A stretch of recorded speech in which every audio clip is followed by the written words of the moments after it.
মাহেশের এই বছরের 630তম স্নানযাত্রা উৎসবের দিনের ছোট্ট একটি ব্লগ বা ভিডিও করে তোমাদের সাথে কিন্তু শেয়ার করছি। তো সেদিন ছিল স্নানযাত্রার দিন, তাই স্নান মঞ্চের সামনের যে স্নানপিড়ির মাঠ রয়েছে সেই মাঠে কিন্তু কত মানুষজন দেখো স্নানযাত্রা উৎসব দেখতে চলে এসেছে। সে মতন আমরাও গিয়েছিলাম এবং কিছুক্ষণ দাঁড়িয়ে থেকে সেই উৎসবের সাক্ষী আমরা কিন্তু ছিলাম। এবার সেইটার কিছু ক্লিপ বা ভিডিও তোমাদের সাথে শেয়ার করছি। আমাদের স্নান যাত্রার যে জগন্নাথ প্রভু, বলভদ্রদেব আর সুভদ্রা দেবীর কিন্তু এই স্নানযাত্রা অনুষ্ঠানটি শুরু হচ্ছে, তো সেটাই কিন্তু তোমাদের সাথে তুলে ধরছি। 2026-এ এই বছর কিন্তু মাহেশ এই স্নানযাত্রার উৎসবটি জগন্নাথ দেবের সকাল 10:15 থেকে শুরু হয়েছিল। সেই মতনই কিন্তু এই উৎসবটির কিছু ক্লিপ তোমাদের সাথে শেয়ার করছি, চলো।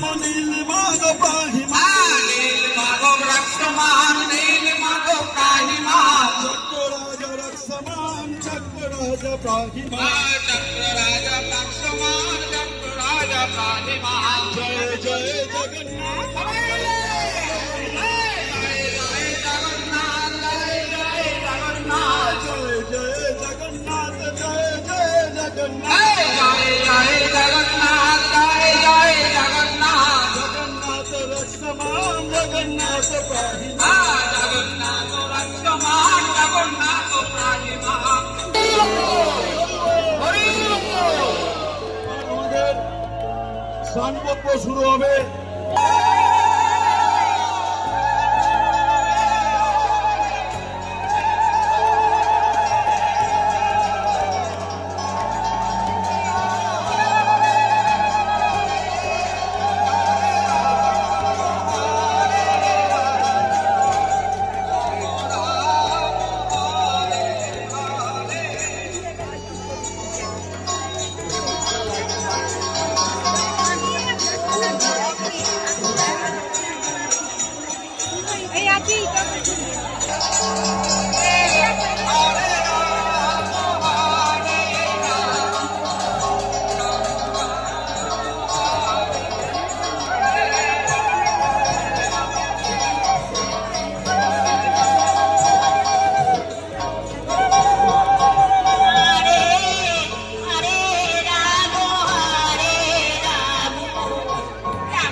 Hare Hare, Hare Ramo, Ramo Ramo, Hare Hare.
সন্ধেবেলা ঠাকুরকে স্নান মঞ্চে কিন্তু গজবেশে সুসজ্জিত করা হয়েছে। তো সেই গজবেশ দেখার জন্যই কিন্তু যাওয়া হয়েছিল, আর সাথে কিন্তু গিয়ে দেখি তখন আরতি চলছে ঠাকুরের।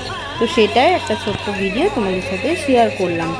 আর তার আগে বেশ এক পশলা বৃষ্টিও হয়ে গেল। আজকে ওয়েদারটা বেশ ঠান্ডা ঠান্ডাই রয়েছে, আর সামনে কিন্তু ছোট্টখাট্টো মেলাও বসে। আমাদের বাড়ির একদম নিচে নামলেই কিন্তু ছোট্টখাটো মেলা। চলো তোমাদেরকে একটু মন্দিরটাও ঘুরিয়ে দেখাই। এই 14টা দিন কিন্তু মন্দিরের দরজা বন্ধ থাকবে, কারণ জগন্নাথ দেবের কথিত আছে যে এই স্নানযাত্রার পরে কিন্তু জ্বর আসে, যার কারণে জগন্নাথ দেবের সেবা শুশ্রূষা হবে সেই টাইমটায় দরজা বন্ধ থাকবে, মন্দিরে গর্ভগৃহের দরজা বন্ধ থাকবে, কোনো পুজো টুজো কিছুই কিন্তু নেওয়া হবে না এই কটা দিন। আর তারপরে 14 দিন পরে 15 দিনের মাথায় কিন্তু এই জগন্নাথ দেবের দরজা বা গর্ভগৃহের দরজা কিন্তু খোলা হবে।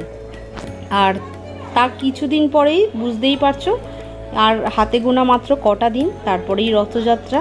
তো চারিদিকটা বেশ সুন্দর সেজে ওঠে আমাদের রথে। তো এদিকে দেখো মন্দির চত্বরটাও কিন্তু খুব সুন্দরভাবে আজকে চারিদিকটা বেশ সুন্দর লাগছে, কিন্তু মন্দিরের গর্ভগৃহের ভেতরে তাকালেই মনটা বড্ড খারাপ লাগছে। কারণ কি, মন্দিরের গর্ভগৃহের ভেতরে ঠাকুর না থাকার কারণে ভেতরটা বড্ড ফাঁকা ফাঁকা লাগছে। আর ঠাকুর কিন্তু ওই 10টার পর নাগাদ আবার গর্ভগৃহেতে আসবে এবং মন্দিরের দরজা ওই 14 দিনের মতন বন্ধ হয়ে যাবে। এই হচ্ছে মন্দির প্রাঙ্গণটা, তোমাদের একটু ঘুরে দেখালাম। তো চলো এবার বাইরে ছোট্টখাট্ট যে মেলাটি বসেছে সেটাও তোমাদের ঘুরিয়ে দেখাই। চলো, এখানে দেখো সামনেই এই মন্দির, এটা কিন্তু মন্দিরের একদম বাইরের অংশটা, সেই সামনেটাতেই আর কি মেলাটা রাস্তার দুধারে ছোট ছোট আর কি স্টল নিয়ে বসে এই স্নানযাত্রার দিনটি। আর মেলার দিন তো বাদ দাও, মানে রথের মেলা যখন হয় তখন তো 1 মাস এরকম মেলা থাকে। সেটা স্নান যে আমাদের স্নানপিড়ির মাঠ আছে সেই স্নানপিড়ির মাঠেই কিন্তু এই মেলাটি 1 মাস মতন থাকে। এই যে দেখতে পাচ্ছ ছোট্টখাটো মেলা, আর বৃষ্টি যেহেতু এক পশলা হয়ে গেছে তাই মানুষজনের ভিড়টা একটু কমে গেছে, কিন্তু তার আগে অবধি কিন্তু বেশ ভালোই ভিড় টিড় ছিল। তো এই হলো আজকে ছোট্টখাটো ব্লগটা, কীরকম লাগলো অবশ্যই জানাতে ভুলো না। ব্লগটা ছাড়তে একটু লেট হয়ে গেল যদিও। তো আজকের মতো ভিডিওটা এখানেই এন্ড করছি, দেখা হবে নেক্সট অন্য কোনো ব্লগ নিয়ে অন্য কোনো ভিডিওতে। আজকের মতো টাটা, গুড নাইট।